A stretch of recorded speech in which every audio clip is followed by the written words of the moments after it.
back, everybody, to the Triple B Podcast, aka Barbell Benders Podcast. You can find us on Instagram at triple.b.podcast. It's our second official episode. We'll start it out. Altman, how's your training been this last week since we last spoke?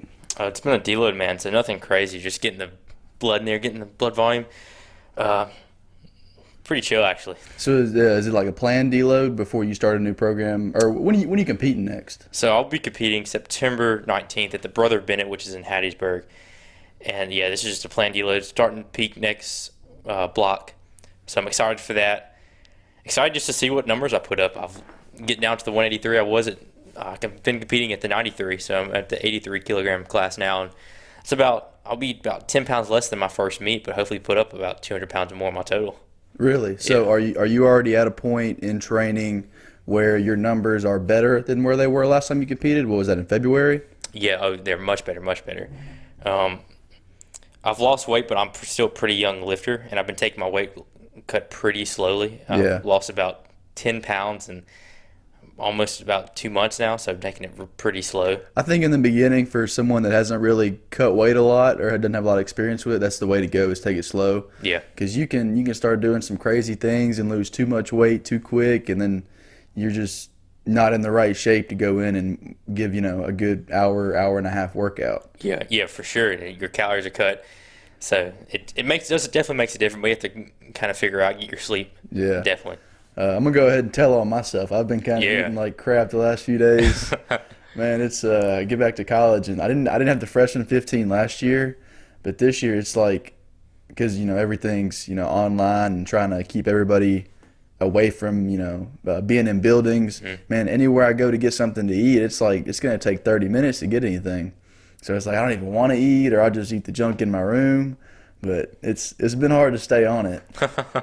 For sure, you're talking about the freshman 15, and a lot of people aren't walking as much. Right, They're walking to class. Like I only have to leave my room 3 days a week for a class. Yeah, exactly. It's a lot. It's definitely a lot different. I personally like the in-person classes. What about you? What do you think? Well, the one I have right now, the teacher's pretty garbage, so I guess it's half and half either way.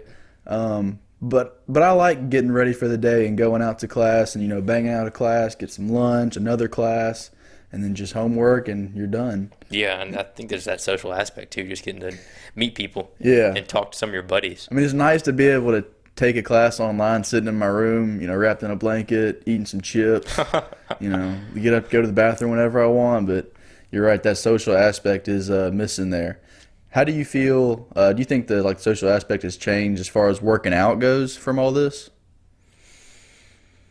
In our gym at the Sanderson, For you personally, has it changed? Not really. No, because I'm still working out with most of y'all, and then the gym we go to doesn't require masks, so it's pretty nice. But the gym here at the UREC, they require masks and a 50-minute time limit, so you have to get in there and out pretty quick. Not really a lot of time to talk to people. Yeah. I don't know if you realize this, back when it all first started and gyms kind of opened up here for a little while, everybody was cleaning everything, wiping everything down. My mom would make me take the Lysol wipes and wipe everything down in Germ-X, and people aren't really talking about that anymore. It's more, just wear the mask and you should be good. Yeah, and occasionally I still wipe myself down because I'm pretty sweaty. Yeah, I'm sure you're the same way. We get pretty when you train hard, you get pretty sweaty. Yeah. What's weird is on the days that I don't bring a towel to the gym, if I don't bring it, I'm gonna sweat a lot. If I bring one, I won't shet that much. Yeah. I don't know how that works. That's why I like hats. I always wear hats at the gym, dude. I can't not wear a hat or a headband. Yeah, you drip in sweat. It's like a must article of clothing working out is a hat. Oh, dude, absolutely, man. But speaking of the getting sweaty and training hard, let's talk about strength and hypertrophy, man. Yeah. Let's get at it. The difference between the two and how you can incorporate that within your training. So let's get into your training first. What's your training been like? So I've always been a guy that likes to lift heavy, and for me that's building strength. So I like to keep things between 3 and 8. I really don't go above 8 unless it's on accessories. For the compound movement, so I like to keep it low because lower reps, higher weights build strength, opposed to hypertrophy, lower weight, higher reps. So I like to keep it in the strength area, and also because I'm a big guy and I really don't want to do more than 8 reps on a set of squat or deadlift. That's called cardio for me.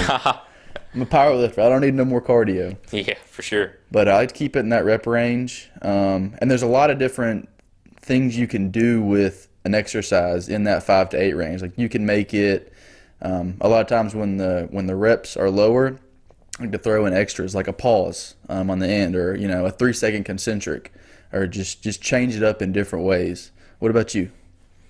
Well, I like that bodybuilding stuff, man. I do like to train heavy. Yeah. But I'm not as big as you. I'm naturally just a smaller guy in Hey, general. everybody heard it. All of them said he wasn't as big as me. Write that down. Yep, not as big as Seth. I'm only 5'9", and how tall are you? Like 6'3". 6'3", yeah. So you can get the height difference in there. Still got bigger biceps than him there. Oh, we're going to bust out the measuring tape here soon.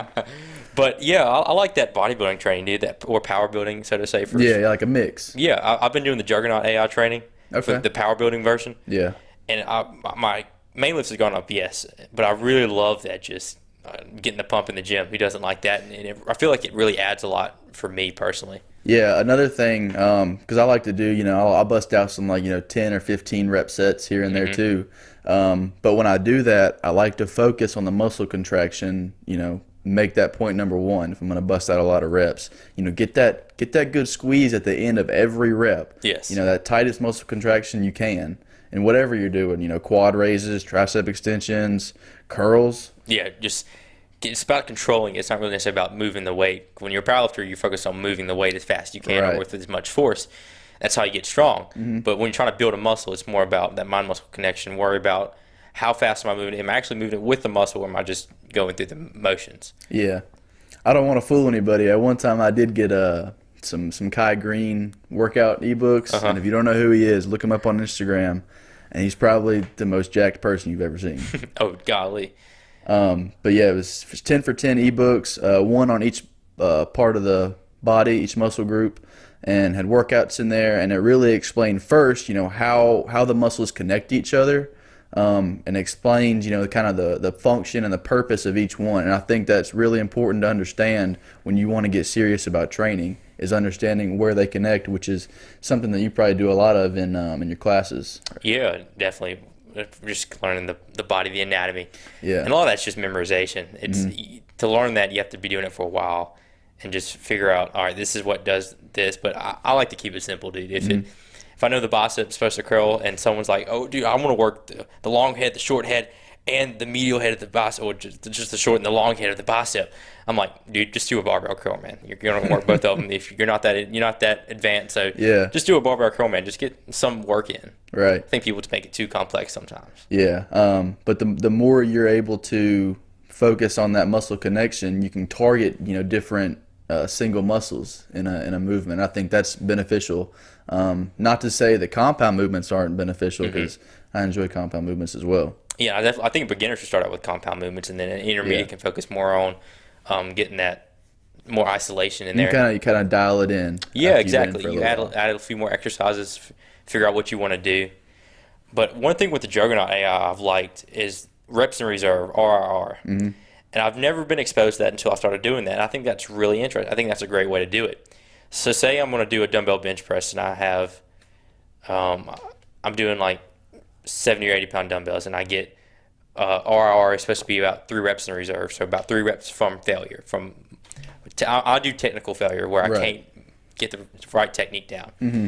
Because when technique starts to fail, you should think about stopping. Exactly, because that's how you get injured, of course. Yeah, But the more you do the movement, the better movement pattern you get with that movement. of course. But you do, say I get 15 on the first set, and then the next set's going to be closer to maybe 10 or 12, somewhere in there, and then the next one might be 7. The next one after that might be 5 or 6. So for the reps in reserve, for every set you do, correct me if I'm wrong, you're leaving 3 in the tank. Yes. As my football coach would say, he would write, an exercise for 99%, which means 1 in the tank. So right now you're stopping at the point where you could do 3 more. Exactly. And then the next week you do 2 reps in reserve. Ah, okay. And then the week after that you might do 0 or 1 rep in reserve. So you might go to failure on all of them, or leave 1 rep in the tank. So it's kind of the opposite way of thinking of the RPE. I mean, it's the same system of like rating your exercise, but it's kind of going backwards, Yeah, exactly. Number gets lower, your exertion and intensity is still going up. I really like that. I think that's worked wonders, man. But I've recently found this training the high intensity training that you do one set till failure, and that's what he was a bodybuilder in 1980. He competed in the 1980 Mr. Olympia. That was the last Olympia that Arnold was in. Right. But Arnold got in it at the last second, but won somehow. And it's a really controversial Olympia, like probably a lot of Olympias are. But he would do one set till failure. He could pick 3 exercises, and then rest maybe a week to 8 days to do it again, because he would focus more on the tempo and controlling the movement. You would do one set to failure? Yes, one set to failure, but he's doing it with like a more of a tempo kind of. So you might do 4 seconds up, 4 seconds down. It's really just working on controlling the muscle, actually tearing down the fibers instead of just working on the movement. Because when you're a bodybuilder, you have to think about the muscle and not just doing the movement like a powerlifter. You think about actually stimulating the muscle to grow. Mm-hmm. And I saw another interesting thing. It was like progressive overload and versus stimulating the muscle. Yes, it's progressive overload, and with progressive overload, you're going to get a bigger muscle when it can add 5 pounds. But there's also a point where stimulating the muscle, I think that's where that comes in. If you can go all the way to failure, you're stimulating that muscle to grow and to get bigger, because it has to be able to handle more weight, obviously. Right. And the best way to tear muscle down is to use eccentrics. Mm-hmm. That's how you get the most bang for your buck, but it takes, again, a week to 8 days to recover. Right. And that's kind of the difference between the hypertrophy and the strength. You're straining the muscle, but in different ways. Mm-hmm. One's using the higher weight, one's using the lower weight. So you were saying, did you like a combo of them in your workout, or were you working mostly like the hypertrophy power building? So on the Jug AI, they have the 60 they have like a 60-40 split. I'm doing that 60% powerlifting right now and 40% bodybuilding because I have a meet coming up. Right. And I like that. I like that. I like to do a little bit less barbell training because I find that barbells can really jack my body up. Like again, I'm a smaller dude, so I doing heavy barbell stuff kind of messes with me a little bit. But I just love doing the accessories. That's just my bread and butter. So is that program made to kind of taper down when you get close to your peak in like a powerlifting fashion? So with hypertrophy training, you take up the number of sets and reps. Mm-hmm. But with the strength training, the closer you get to the meet, you take down the weight. Right. So lower reps. Yeah, and they kind of crisscross. So with hypertrophy training, I'm going to start with a pretty low minimum effective volume. So that might be 2 sets. But with strength training, I'm going to start with pretty high volume, so maximal recoverable volume. Mm-hmm. And then as I move through the weeks with the hypertrophy, I'm going to do more of my maximal recoverable volume for hypertrophy, and then I'm going to move down to more just my maximal effective volume for the strength. So it's kind of like an inverse relationship. Exactly. It's a trade-off. So you can't do both at the same time. So you have to think, okay, if I want to get really good at strength training, I have to strength train more, and I'm going to strength train heavier, so I have to take a little bit off the hypertrophy. If I want to get greater hypertrophy benefits, I have to take a little bit more off the strength training. Yeah. Yeah, during the off season, I like to incorporate more hypertrophy sets, higher rep. That's the kind of time to do it. Do you find that higher rep sets build fatigue quicker than like strength training based sets? From a recoverable standpoint, if you go to failure on a strength movement, that's the thing that's going to take a lot longer to recover, because it's not just straining the muscle, it's straining your nervous system too. I think that takes a while to recover as well. There's also a higher chance of injury in those 1 to 3 rep sets. Oh, absolutely, because you're straining yourself a lot more. But yeah, I think that just if you're going to strength train really hard, you have to back off on the bodybuilding, and then if you want to bodybuild really hard, you have to kind of go a little bit less on the strength training. And it was pretty interesting though. A study that Dylan sent me, our friend Dylan Berryman. It was, if you want to get stronger at strength training, you don't have to necessarily train at that 100% level. Right. You can't. You can't go in every day and train at that 100%. So with strength training, it's more of in that 75 to 85% range, and maybe even just going up above that just a little bit. But you can actually get really good strength benefits from that 75 to 85 to 90% range. Mm-hmm. It's kind of like with Josh Bryant. He doesn't really go above, I've heard, 85% in his training. And you can see that in his book too. He doesn't really go above 85% for anything. And same thing with Jim Windley. He's like, you don't have to train heavy to get strong, because it's more about building that movement pattern. Yeah. And how fast you can move the weight. That's another thing. I agree with all that. But in the end, if you are trying to compete, you have to do three movements, three times as perfectly as you can. And the more times you do that movement in training, it's like the law of specificity. Yep. I did not say that right. The law, the law of the principle of specificity. Specificity. There we go. There we go. The more you do something, the better you'll become at it. So the more, obviously you don't want to structure your entire training block around sets of 3 to 5 reps or like 1 to 3 reps. That should be focused more on in probably the 4 to 6 weeks before a meet. But when you do that, I think, fatigue will build quicker because you're going above that threshold of like, 85, 90, 95%. And that's where it starts to kind of take a toll on you if you do that too often. So I think when you do that, as like you get closer to a meet, recovery should kind of go up, focus more on sleep, focus more on nutrition. And I guess this is with any training style you're using when you get, going into a meet, is kind of up in the recovery methods you're using. Yeah. So before a meet, though, of course, you want to be hitting more singles and doubles and triples because you have to peak for that meet. Right. And I think that's another thing the article talked about, which is that you want to keep those singles in there because that's how you build specificity. Right. It's working at singles above that 85% because that's what's going to really build that ability to really grind out the weight, so to say, when you're trying to get that heavy weight up above that 90, 100+%. And if you don't have that in there, then that's, again, the law of specificity, you're not specifically trained for that. That's where I think I like a lot of Westside training for that. You might do, so they do like a max single for every week for right. They work up to a max single, max double, max triple. And for each of the squat and the bench now, it's going to be a little bit different for each week because they do a different exercise. Yeah. But I think you do have to have that specificity of hitting that one max effort single. It also gets you more comfortable with weights above 90, 95%. Yes. Because a lot of times, you'll have hit a max, let's say 6 months ago, and you've been training hard with between 65 and 80, 85%. And then you go above that, and you're like, oh, crap, I forgot how heavy this was.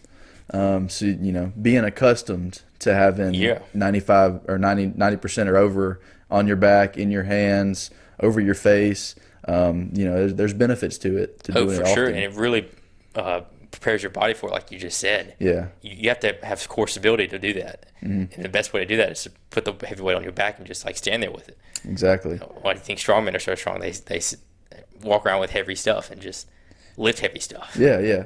That's like, I think it was Dylan that was telling me this the other day.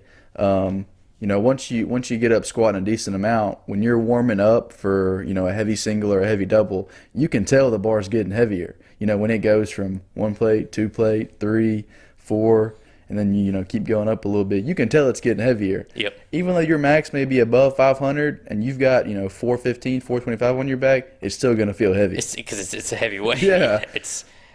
I think it's a lot of it's mental too. Yeah. Because you see that weight, you're like, wow, that's a lot of weight. I don't know if I can do that. And for me, sometimes when I'm going for a really heavy weight, I get kind of butterflies. I'm like, hopefully I get this. I want to get it. I don't want to look like an idiot in the gym. But, yeah. And it kind of helps me a little bit. But there's a funny thing. Some guys put I don't know where this is from. I've heard it before, but they put garbage bags on the weight. Oh, yeah. And just told people to lift it, and the people lifting didn't know what the weight was. And they tried to do it, told them to do it as many times as they could. And some of it, I think it was like 70, might have been 70 to 80%. It doesn't really matter what percentage it was, but they performed, they either got less or more reps than they wanted to. So some got, if it was like 80%, they might have got like 12 to 15 reps with that. Yeah. But they wouldn't have gotten that if they just saw the weight on there. Right, because you kind of go into the lift with like a preconception of what it should feel like and how many you should be able to get. That's like before my prep for the February meet. I think it was like my last heavy single, and Dylan told me to turn around and sit on the box. Don't look at the weight. He said, nobody tell him the weight. So he wraps me. I get up there. I try not to look at it. I already know from my peripheral it looks heavy. I squat it, get up, and it's like I think it was a 10-pound PR. It's like 515. Sweet. But that's also the person who is putting the weight on for you They need to know how much you really can do. Oh, for sure. They they you can't just be like a 405 squatter and they throw 6 plates on and cover it up and you got it. Yeah, you got it. Why not, dude? That's how you get stronger, right? So it's got to be within reason. Yeah. But I think there is a definite benefit of blocking out or not even worrying about how much it is. Just get up there and lift it as best you can.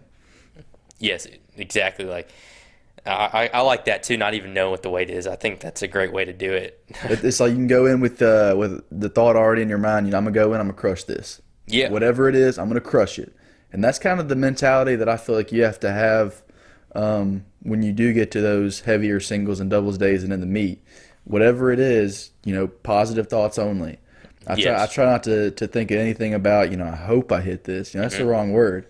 Because there's a difference between being excited and nervous. Excited is like you're ready for it. You're excited about it. You can't wait for it to happen. Nervous, it implies doubt. And I don't think you should be going into meet day having any kind of doubt. Mm-hmm. You should be, rock solid in your mental game. So confident. Confident, like, I've been working hard for this. I know I can do this. I'm going to do it. It's got to happen. Yeah, and another way you can do that is by, being kind of conservative in training so you can stack those wins, which I think we talked about last week. Mm-hmm. The more you stack those wins, the more you build that confidence, it's going to put you in a better place going into meet day. Oh, for sure, dude. Absolutely. Yeah, to really build that confidence. Do you do any kind of like pre-ritual things like maybe visualization or thinking about the lift real hard? I really haven't used visualization a lot. I do it sometimes, just run through a couple times in my head, walking up to the bar, doing my setup, because your setup should be the same every time. Mm-hmm. By the time you get to the bar at a meet, you shouldn't be doing anything different. Mm-hmm. But I'd use it a couple times, and I've recently started doing it just as a way to visualize, where I want to be in 10 years. But I don't have any like pre-workout rituals or pre-meet rituals, because there's like in the last meet we did, there's so many things that can happen. Like you don't know the exact pace of how things are going to roll. So you plan for, I'm going to do this, this, and that before squat, and you only got 5 minutes, because I don't want to worry about, if I don't do this, I'm not going to lift right. Yep. What are your thoughts on that? I'm pretty big into visualization. A lot of great athletes do that. I've kind of learned a little bit from Jay and Blakely, Dave Tate. And what I've found that works for me is I think about me moving the weight. I can literally picture me getting up to the platform, setting up, and getting the bar on my back, looking into the crowd, getting my breath in through my nose, in through my mouth, getting real tight, real angry, and then going down. And I'm thinking about how I was going to feel when I come back up. And if I miss the lift at all when I'm visualizing it, I start over. I got that from Jay and Blakely or Dave Tate, one of those two. You start over completely. And you get it until you get the entire lift correctly. Being able to get the entire full lift and visualizing you getting the whole full lift. I think that's, like you said, respecting all the weight the same. Like, even if it's 135, respect it the same way you would 500 pounds. And walk up to it. And just to clarify, I don't mean like having pre-meet rituals is a bad thing. I was saying I just don't like to use, I have to wear these socks. Yeah. I have to eat 2 granola bars with 1 spoon of peanut butter to go 9 for 9. Like, come on, man. It's got to be 2 spoons of peanut butter. Two? Got to do 2 spoons of peanut butter. That's how the most gains are made. 16 grams of protein? Yeah, dude. Total? Like 50 grams of fat. Yep. Hey, after I barely make that weigh in, I gotta keep eating more. What are you weighing in at? What class? So I'm in the 105 class, which is from 205 to 231. Right now I'm sitting at like 225. Gotcha. And I want to kind of be between like 223 and 227, just to have that wiggle room come, the couple of days before meet day. If cutting weight is not going right or I need to put on a couple extra, I have that wiggle room between the max I can go. Gotcha. So what lifts do you think are the best for you so far? You mean as far as like strength training goes? Yeah. So in addition to squat, I've liked to incorporate other movements that keep my chest up during the squat, because that's been a big problem of mine.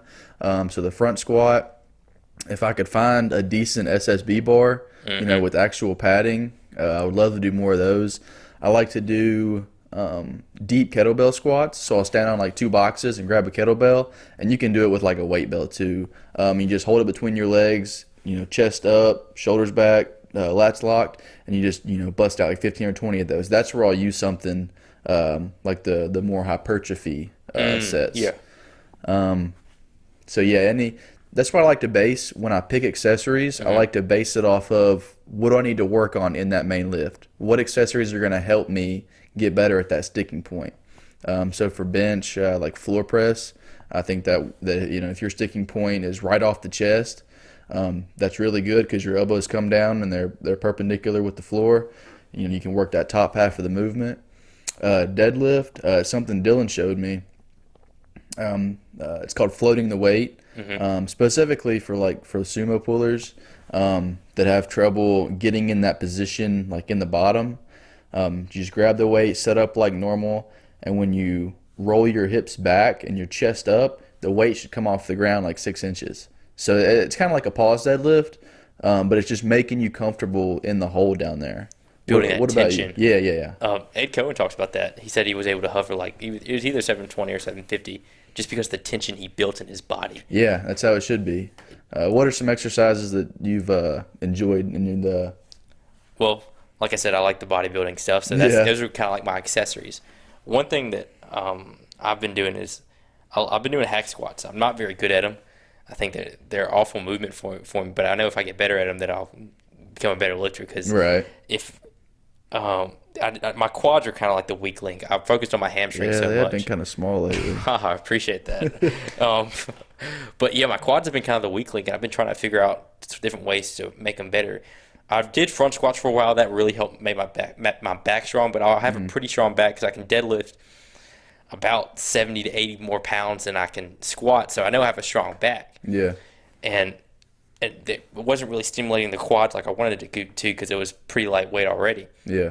So I think I'm going to start incorporating a little bit more high bar. I have that plan for this block just to see what it's like. And if for everybody else listening, if you want to figure out something that works for you, it's trial and error. Yeah, that's all it is. You just got to try it. Yeah, when you ask somebody, dude, how'd you get your arms or your legs so big? They're going to tell you what worked for them, but that might not necessarily work for you. Yeah, everybody's got their own trick and secret. If you go in and try something new for the first time and it works, try it again just to make sure it wasn't a fluke. Go use that scientific method from school you learned. This is where it applies. That's go pretty ahead, good. You got to try something more than once to make sure you get the same outcome. And if it keeps working, keep doing it. Exactly. If it doesn't work for you, not producing results, stop doing it and change. Yeah. There's plenty of exercises for you to do. You're never going to run out of exercises. But pick the ones that work, like 3 or 4 of them, and stick with those. Just get really good at them. But not liking an exercise is not a reason to stop. Exactly. If you don't like it, like I hate front squats. Oh yeah, absolutely. But they made my back very strong, and I got to be a lot better at them, and I knew that it made me better. Yeah, it's usually the things that are not fun are the most beneficial. Because the reason they're not fun is because you're not good at them or you're weak. Exactly. So that's why you need to do them. So it's kind of like a circle that comes back around. Seth bringing the truth out. That's right. Yeah. So what about like bench? Anything for bench that has helped you? I moved my grip in. I bench pretty close grip now. I really enjoyed that. I feel extremely strong off the chest. My chest has been like probably the most developed part of my upper body for a while. My arms are pretty lagging behind, and They are. and I've been trying to figure out a way for me to use that. And I went wide for a while, and I didn't really like that. It didn't feel good on my shoulders at all. I just didn't like it. And then I moved my grip in, and I feel like a rubber band. Yeah. I come down, and I can just explode everything up. Yeah. I feel like I can use my lats, my triceps, close grip bench. That's been a big one for me, especially moving my grip a little bit closer in. Speaking of close grip, I saw something on Instagram the other day, and I forgot who it was from, but it was a guy who was explaining how close is too close on the close grip. And, as the closer you go, the more triceps and inner chest it activates. The farther out you go, it's more shoulder. But he was saying if you want to activate more triceps, you shouldn't go further in than shoulder width. Because past that point, there's actually no extra tricep activation. but it does put extra strain on your wrists. So all you're really doing by going like 6 inches apart, unless your shoulder width is just like 10 inches, the only thing you're doing is putting pain on your wrist. Yeah. So I think for close grip, the optimal closeness is shoulder width. And that's exactly what I've been doing. It just feels better. Mm-hmm. And you can really focus on pulling with the elbows down, keeping the tris closed, lats tight, and then just explode off. Exactly. And again, man, for me, it feels like a rubber band. Yeah. Some people think of like hydraulic presses or think about just bowing themselves up. I find it better for me. That's a better cue for me. Just think about a rubber band. I'm flexing everything, making it super tight, and then I just throw everything up. Because the rubber band is the tightest when it's stretched, right? Yep. That's where you should be the tightest in the part of the movement. Yep. In the hole in the squat, and when the weight is on your chest in the bench, that's where you should be the tightest. That's how you lift big weight. That's right. Speaking of lifting big weight, what are some things that you use to kind of, if you're limited for time, we're college students, and we're trying to relate this to other college students because they might not be as into the gym, but they still want to get a really nice workout in. What are some techniques that you use to get in and out? Yeah, so one thing we did a lot in football, which I hated at the time, was supersets. But I realized how effective they are at getting work done quick and hitting different muscles. Yes. So I like supersets if I'm pressed for time. I think one time I did a workout, I did like a triple superset, three exercises. It wasn't legs, thank God. But it was a burner, absolutely. So yeah, supersets. I'd probably say more like the hypertrophy workout type sets.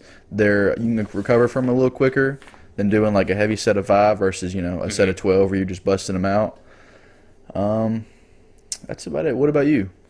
Again, I put a post on my Instagram about the every minute on the minute thing. I really like that. A little bit of CrossFit in there. You do, like you say, you're going to pick those 3 exercises, and if you're doing 4 or 5 sets, say I'm going to do 5 sets. Well, I want to do 25 minutes of that. Yeah. Just going through and getting all 5 sets. So that's going to be 25 minutes of just continuous work every minute on the minute. So 1 minute I might do 12 reps. The next minute I'm going to go to the exercise and do 12 more reps. I really like that. And then I'm going to go back to that high intensity training, that just going 1 set till failure. Going past failure even sometimes, getting really that eccentric in there. I've been doing a little bit more research on that, and Mike Mincer, that's the name of the guy, the bodybuilder from 1980, who competed against Arnold. Mike Mincer and Dorian Yates was a pretty big proponent of this too. Yeah. Just one set to complete failure, and he would do this for a couple of exercises. Right. But he built up to that. He didn't start doing it with 5 or 6 exercises. He started at probably 2 or 3. And got to the point where he could recover from that, and with a little bit of other help from the other substances, he can recover a little bit more. But again, if you really want to get in and out, it only takes about 20 to 30 minutes. Right. Pick 2 or 3 like if you're going to have a chest day or just a push day. Pick 3 exercises for chest, 2 for like your medial delt, and then 2 for your tricep. Yeah, and that's another thing. You don't have to have like an exercise or a workout with like 10 different exercises to get stronger. You can just bust out 3 different ones as long as they're applicable to what you're trying to do. They will produce results even with just 3 different exercises. I think you can actually probably get better results with that because you're focused on just those 3 and getting better at those 3. Yeah, exactly. And also another thing, time or rest between sets. Changing that based on how much time you have. What have you found, or what do you think about rest between sets as far as like strength versus hypertrophy workouts? Well, strength, obviously, you definitely need a little bit more because you're pushing that limit a lot more. You're using more fast twitch dominant muscle fibers, so maybe the 2A or the 2X, and the 2X take a lot longer to recover, so it might take you about 5 minutes to recover. If you're looking like an elite athlete, someone like Hathor Julius Bjornsson, the Mountain from Game of Thrones, when he deadlifted that 500 kilos, he needed about 10 minutes of rest between each of those because he just takes so much out of his body. Yeah, you get so much adrenaline pumping. Exactly. But with hypertrophy, you can obviously move a little bit faster. But there has been research done where if you want to get the most hypertrophy benefits, you should wait probably that 5 minutes. But not everybody has that time to wait. Right. But, yeah, if you want to get in and out, a minute and a half, really get a lot of volume in that short amount of time, density training. Yeah. That's what I like. I think recovery between sets also correlates to how fast muscle groups can recover. Yeah. So obviously the smaller the muscle group, triceps, biceps, like the front delt, they can obviously recover in a shorter time period than your quads and hammies are going to. For sure. It's quad is correct me if I'm wrong, the biggest muscle in the body. Mm-hmm. But it's not the most fast twitch dominant muscle. Oh. That's actually the hamstring. Really? So your hamstring actually takes probably that 72 hours to almost a week to fully recover if you go straight to failure with it. But your quads can handle a little bit more. Think about a runner. Yeah. They're doing a lot of volume for them. Their quads, like someone who runs a marathon or something like that. Your quad can handle a lot more stress than your hamstring. Yeah. That makes sense. So because a lot of people when they're programming out their workouts up until a meet, they'll leave the most time between deadlift and the meet. A lot of people go like 10 to 14 days off the deadlift before the meet, and then squat like 7 to 10, and then bench you can usually go like 5 to 7. Yeah, that's part of the reason, because I think those hamstrings just take a while to recover. Yeah, and that is, for anybody that's had a hamstring cramp, that is not something that you want in the middle of a meet or at all, really. Yeah, it'd be pretty deadly. Hey, here's a little side question. What's the worst cramp you've ever caught? Like when was it? And Dude, believe it or not, I've never really had like super bad cramps. You can call me for not working hard enough or whatever you want to do, but I've never really had like super bad cramp. I've never had a full body cramp. I've never had a hamstring cramp. I've only had like quad cramps. So you heard it here first. Altman is not an athlete, nor has he ever worked hard. No, I've had calf and quad, but that's about it. I don't really get a lot of cramps. Does that just mean you're well hydrated? I think it comes down to that and sodium too. Yeah. And I know when to push myself, when not to push myself. Yeah. The thing about high school football is you don't really get a choice when to push yourself. Yeah. So sometimes I'd like drive home from practice, and after going from like 4.5, 5 hours of exercise to sit in my truck for 10 minutes, and I get out of the truck, this hits me like a brick. Just 2 hamstring cramps. Those cramp up. I bend over, get like abdominal cramps. It's just it's awful. Dude, believe it or not, that they don't know what exactly makes you cramp. They don't know the exact science behind it. They have different reason they have different like hypotheses. But there's not one specific reason. Well, you can cause a muscle to cramp if you flex it hard enough. Yeah. If you have that really good mind muscle connection. Like if you flex your bicep right now and you flex it as hard as you can cramp it. Like I'm cramping my bicep right now. Yeah. Go ahead and try that at home. Well, experiment. Tell us how it is. But yeah, like I like what Stan Everting says about cramping. I think sodium is a pretty big proponent of that. Yeah. If you don't want to cramp as much, more sodium. If you want to perform like a better athlete, sodium. Yeah. When I started at the very end of this summer cutting grass, I'd be working like 10 or 12 hours a day, out in the sun. And it's pretty hot down here, as we stated last episode. And I would drink 1.5 gallons, 2 gallons of water in a day, and it wasn't enough. So I started buying a bottle of Pedialyte in the morning, and then drinking 2 gallons of some water with sea salt and lemon juice and lime juice. You can try that for yourself. It's not very good. It was just too salty. So I took the actual sea salt out and just left the lemon juice, and that was doing pretty good. It was actually tasty. You can drink all the water you want, but if you don't have the salt to keep it, then you won't be hydrated. You're just putting water in your body. Yeah, people sleep on a little bit of lemon juice and water, man. That kicks it up. I bet, dude. Something that I just thought about and kind of want to get into, especially with the strength and hypertrophy training. So we have what's called a macro cycle. So just like a yearly plan or a couple month plan that you might have. And then you have the mesocycle and the microcycle. The macro cycle is the yearly plan.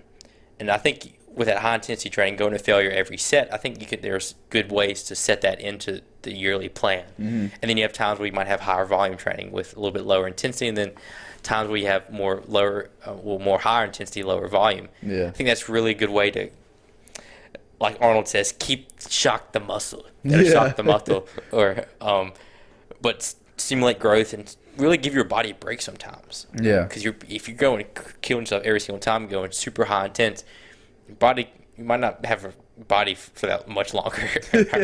Yeah, your muscles will get confused and they'll be like, "What's going on? I thought we were supposed to have a break. Yeah, I wasn't scheduled for today." Yeah, exactly. So I think it's a really good way to incorporate that into your training for all those listening. maybe having like a 8 to 12 week block where you're doing more higher volume training. So maybe you might even go 40 sets a week for set muscle parts. Right. Or then the next like microcycle, well not microcycle, mesocycle. So the next 8 to 12 weeks after that, you might do a little bit higher intensity, lower volume training. So more maybe strength training or just super intense bodybuilding training. Right. And I was listening to the Mike Mincer thing too about before competition, he would go do the super heavy, lower volume training. Right. Because you're in a deficit, you're not going to really build a lot of size especially because you're again in a deficit, and you're with higher volume training, you need a lot more food. Yeah. But when you do less sets but higher intensity, you build that muscle down, but you give it enough time to recover. So let's say in a higher volume cycle, you might be doing 6 times a week lifting. Mm-hmm. Then in a lower volume, higher intensity, you might be just doing 3 days a week. Right. So it gives you a lot more time to recover, and it gives you a lot more, especially when you have less food. You get to that food gets to actually be used. Yeah, and that's another thing that would be good for like high school and college athletes. Yes. Kind of planning that program. If you are able to take your planning into your own hands, Mm-hmm. make that. If you were to do like 3-day-a-week split, where your life is busier. Peaking around when you have exams, when your job is picking up. Whatever else is going on. So you only have to allot. Really like between 3 and 5 hours a week Mm-hmm. to the gym. Which is not a lot compared to 5 days a week. Exactly. Hour and a half, That's 2 hours. that's a very good point. So like maybe in the summer you do it like a higher volume time because you might have to work, but you don't have school. You're not as stressed. And then during school you might just do 3 days a week. Mm-hmm. But another thing too, if you're going to do the super high intense lower volume, you probably won't be able to do that every day. Oh no, You won't be able to maintain it. You're going to burn out. I've read this in Science and Practice of Strength Training, which is what Louis Simmons uses at Westside. They have the thing where if you want to do the same exercise for 3 weeks at 90+%, you can only maintain it for 3 weeks. On that fourth week, you're going to lose strength because your nervous system is just going to give out. Your CNS just won't be able to recover. Time to recover. And that's why they do different exercises for their max effort work. Okay, that makes sense. So they can do it a little bit longer, so maybe 6 weeks instead of just 3. Yeah. Ooh, that is a lot of information in the last 45 minutes or so. Oh yeah, dude. We bring it in, man. Yeah.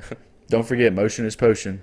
We gotta put it on a T-shirt. Hey, I know at least 5 to 10 people out there would buy a Motion is Potion T-shirt. And we're 2 of them. There you go. Yeah. Anything else you want to add for this episode, Altman? Just train hard, have fun. Yeah, man. Have fun with it. That's the Exactly. big thing. Because if you're not having fun, you don't want to be there. It's just not enjoyable. Yeah, you got to enjoy training. Figure yourself out, like trial and error. Yeah. Find exercises you like. Find people to work with that you like. Exactly. But other than that, let's see. Altman, where can people find your personal Instagram? You can find me at Biggs College Strength on Instagram, BIGGS, and then College Strength, all one word. And you can find me at Seth.Todd76. Don't forget to check out our Instagram at triple.b.podcast. Also, thank you to the Kilo Talk Network for taking us in. We're proud members of them. Go check out their podcast at Kilo Talk Podcast. And if you want to find the Barbell Bender Podcast on Apple Music and Spotify, type in Barbell Bender Podcast or the Barbell Bender Podcast, and we will pop up. We know some people had trouble finding us, but now hopefully you can find us and enjoy it. Yeah, man. All right, Altman. It was good.